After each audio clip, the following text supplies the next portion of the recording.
thina sisiphilele okwethu xa uziphilela okwakho wama ngemiqathanga yakho uzicreatela izinto ezokutsala zikusondeze kwimpilo edile nesono nawe awuzozibona ke lo xesha ngokuba uva ubumnandi utya impilo lena yakho wena awuziboni uba uhamba indlela engabekwanga inkosi yakho. And ke bakhe sijonge isona lento efana njengepizza. Hayi andithi uba utya ipizza unesona nditsho but ndithi masijonge into efana njengepizza. Akho mntu ukhe wahlutha ngeslice esinye sepizza. Uzohamba uleqa la fulfillment yepizza. Uzibona hayi man andihlutha ngeslice sokuqala mandithi 4. Ekubona hayi imnandi le pizza mandigqibe yonke. Uthi hayi kodwa manje bawela kodwa nenye manje kwanamhlanje uphinde uyothenga enye. Isono singangolo hlobo. Nje usitya le pizza uyazi nawe uba ewe imnandi kodwa ziba khona izinto in the long run ezizawuwisa ngenxa yale pizza obuyityile. Uyawuya ugqirha athi hey une-high blood pressure, une-cholesterol ephezulu, unayo ne-gout.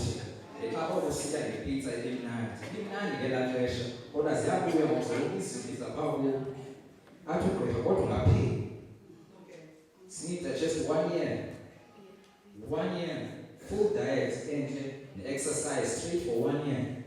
Ebona inzima njalo. Nje kunzima exercise iveki inye consistent 1 week so 365 days of straight diet and exercise. Kodwa ke ukhona lona ugqirha oyi-physician yakho spiritual. Yena athi unida 365 days. Uthi yena unida just a moment uye kuye uthi Thixo ndonike ngizocela uxolo.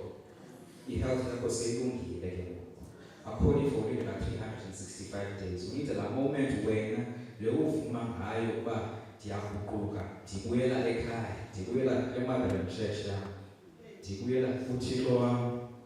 Kubekho thina ke ngoku apha bangazange baphuma ekhaya. Hayi thina sahlala salandela neqathambo lena yilelo nguyise iminyaka yonke zange saphuma caleni zange sahamba kugwenxa. Xa ubone kuwe ke ngoku loba kokwenu lo ahamba wayosiphilela awunokwazi umxeka. Noba uthi walahlekelwa ubuKristu wangena izinto ezimbi andizozidisa ezo zinto kodwa xa umbone engena kulaa mnyango ovuya uba wena uyamazi uThixo wakho wenza ntoni. Uyazazi izinto ezintle waziboniswa nguYehova. Ezaa zinto ezintle zimnandi zizawuboniswa kulaa mntu lo usandongena kulaa mnyango ngoku. Ubovuya umntu xa ebuya egoduka esiza uThixo wakhe. Nje besisiva kwabaKorinte uba umntu emanye noKristu uba yindawo entsha. Isimo esidala yinto yezono. Sekuqaleka isimo esitsha. Ujika kwakhe nokumntu wabuyela okwabo. Wazojonga walandela ke ngoku izinto zikaYehova. Thina asinokwazi ukuzisa into zangasemva sizozibheka phambi kwakhe ngoba ezayizolo zidlule. Ngoku sijonga izinto zanamhlanje nezangokuso. So ndifuna ukuthi nje kwaba banqonqozayo banxiba black and white abezobencintiswa kwezi veki sizayo. Namke izibale ndifuna ukuthi izinto zakho zangasemva ngoku sozigcina nozigcina siqala ukutsha ngokuthini. Kodwa ke ngoku siqala ukutsha funeka sibe zii-representatives zikaThixo. Asizotsho ngenxa sasithe siguqukile. Funeka sizibonise ngezenzo esizenzayo. Funeka uziphathe njengomntu ovumayo uba yena wayifumana i-salvation kaThixo. Funeka uziphathe ngomntu owavuma uba yena wakhe waba sebumnyameni ngexesha elithile kodwa wajika wagoduka waya kukhanya lokwabo kwabo. Ndifuna ke before senze nje experiment encinci. Ndifuna sibamina page. Le experiment ihamba kwa izifundo zethu zanamhlanje. Zawucela umculo 20 baqala kula verse yokuqala basibekele phezulu. Apha kule experiment yethu kusebenza le experiment yoculo. Into endiyithanda ke leculo ine-verse or istanza eziyi-6. Le nkonzo nayo ine-section eziyi-6. Isection yokuqala yena elapha. Ibona kuhleka efundisi iminister neself. Le section yokuqala ke izasiqala leculo. Le section yokuqala izocula uverse 1. Ngifuna ukubonisa babaluleke njani ke ukuba neculo lakho kabe church. Le section yokuqala serva nani khanda umuntu uyobethambo wakhe nike ndinive. Kaloku nina abantu abaqhuba inkonzo apha. Le nkonzo iqala apha kuyo. Inkonzo iqala inkosi ayinani ivulwa kwanini so leculo lizovulwa nini. Isection yesibili ke ilapha kwabantu baserva inkonzo. Eziserva zilapha. Xa begqibile ngoverse 1 bazothula. Uverse 2 uzawuphuma apha. Ngelakha liba neyibona la phezulu. Awujika njonge pha. Xa ithetha abantu baserva inkonzo, athethe serva zodwa. Dithetha nani abahleli phakathi ezinani ayiserva inkonzo. Uverse 2 uzawuphuma phakathi.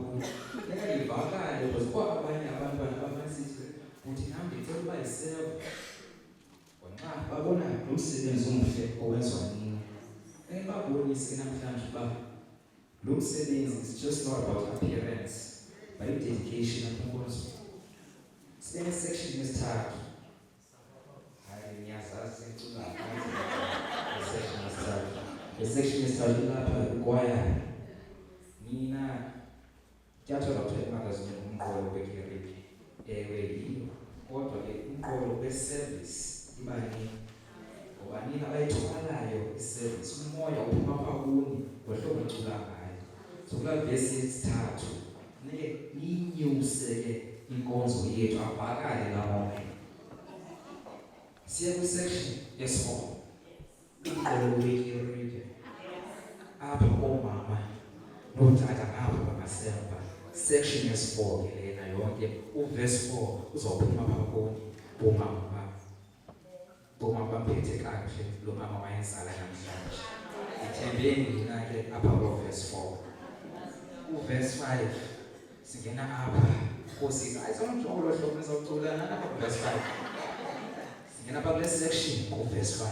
Apha kulena isection uverse 5 uzotholwa nini ngoba bakose Agnes notata ne-EWF kama izigilt ezininzi nonke ke nina nokuthi sezi very apha kuni ke noma nizayivala kwale kwaya of section 5. Ukho isection le lokugqibela apha kuzo. Abakwazi nofunda le class section. Kodwa ke la verse yokugqibela eyala section. Kodwa la verse yokugqibela ayizocula ila section yodwa. Izocula ngumuntu wonke olapha namhlanje. Ngoba abantwana bala section baziswe nini na? Abantwana bala section bazokhuliswa nini apha kule nkonzo? Abantwana bala section bazohlala ngenxa yenu apha kule nkonzo. Nawaphatha kahle abantwana bala section ingawa le nkonzo ngoba kwabamba kwenu uzawusheka abantu. Nekusheke ngoba xa sifika la verse yokugqibela ndifuna nibathwala abantwana bala section ninonke ezinkonzo. Masiqale ke ngesection yokuqala. Sidekashi yakho kalele izweni zethu Kristu itamsanga lakho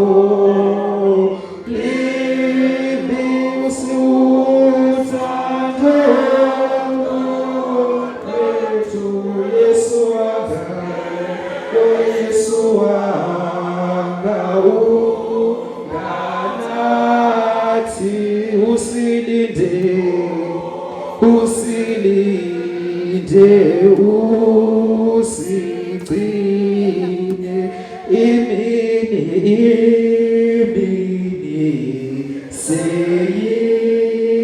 seyimkile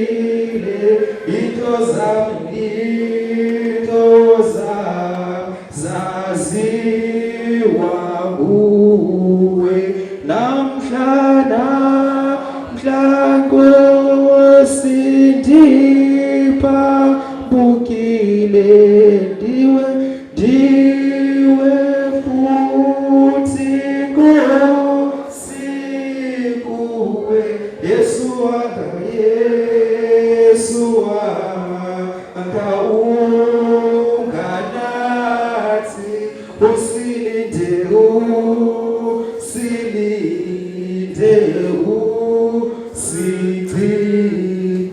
Zungolele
Amen.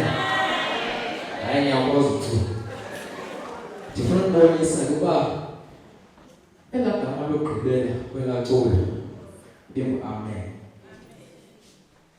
Amaculo asechechi ayonto nje yozika kumnandi. Ngiyabonga ukuthi wahlamba wena ubucala iculo nje umthandazo lesiwenze. Ngamanye amaxesha abantu kwazi ukuthi umthandazo ke nake ukubulisa kwakho mesongena kuwo straight ukubuliso apha. Kwalelayo yoqala isithi singekayishiya indlu yakho. Yindlu abantu esishiyayo. Njengabanyana lona waphuma wayosihambela ngokwakhe eshiya ngemva ubaba. Important ukuba sicule apha ecaweni. So invest in iculo ekhayeni. kubona ucela ukuthi khawunyuke intonga yakho kuthiwa nyuka ngomthandazo wakho. Xa kuthiwa nyuka ngentonga yakho, intonga into istabbility. Umthandazo wakho uzakunika istabbility nawe. Investa imiculo lakho. Xa sibona phaa kuYoshua kwesifundvo sokuqala, namhlanje ngisusiwe kuluhlazo lokuba ngamakhoboka aseyiphutha. Apha ke sibona abantu bakwaSirayeli be-observa iPassover. Nje be-observa iPassover bebeqhele ukufumana imana phaa kuThixo. Bona beyibona le mana as a gift, as insikelelo ephuma kuThixo. Kodwa ngale mini beselebrate iPassover besandova lo myalezo uba namhlanje ngisusiwe kuni ihlazo lokuba ngamakhoboka aseyiphutha. Yaphela imana, yaphela la nsikelelo yayiphuma kuThixo. Eza gift zaziphuma kuThixo zaphela. Kodwa uthe zigcineni izolanda ukufundisana wona. Nidumiso ngolo hlobo olufanayo. Ngathina sokudumisa njani kodwa uyisusile nansikelelo. Uyisusile namana. Kodwa wena ukuvula amehlo ubone uba lamana lowayinika abantu bakwaSirayeli babeyinida ngela xesha. Kule ndawo bakuyo ngoku akusekho need for imana. Ixesha lemana liphelile ngoku. Imana wayezisa kuwe ngela xesha wawusentlamba ukwindawo ongakwazi ukukhula nengca. Kwakufunekile ube nayo imana. Uvuka ngokubona uba kule ndawo sikukhula nombona bazalwane masenze i-cornflakes. Siyeke imana phambili. Sihlale simdumisa uThixo. Mangenze example njengami kanye. Okwesithathu ngibona ndisima phambi kwenu nonke ezinkonzo. Okwekuqala nje bese sipasibu semidi. Damapha ndathanda zalibawo. Ndicela ngingonyiki. Azothetha ngabecala. Okwesibili kwakugoqa ndandikubeke emnyama. Ndafakelwa emhlophe ndaba black and white. Ndathandaza ndamahamba nathi Thixo ucela ubone sibangelo ngani indlela lena kumele ngihambile. Namhlanje ndathandaza apha nathi bawo ndicela ndivakale kwabantu bakho. Makuze apha kutsho ndivakele bantu Nkosi. Hayi ke ungqina kwanina uba ngendlela ezini nangamehlo enyabona uyaphendula umthandazo. Uvume kwanina ke bazima. So masihlale nathi ke simbonga simdumisa uYehova ngola hlobo lini. Inceba nensikelelo zakhe zizakuza ngokutsha egameni kaThixo uyise inyama nomoya. Amen.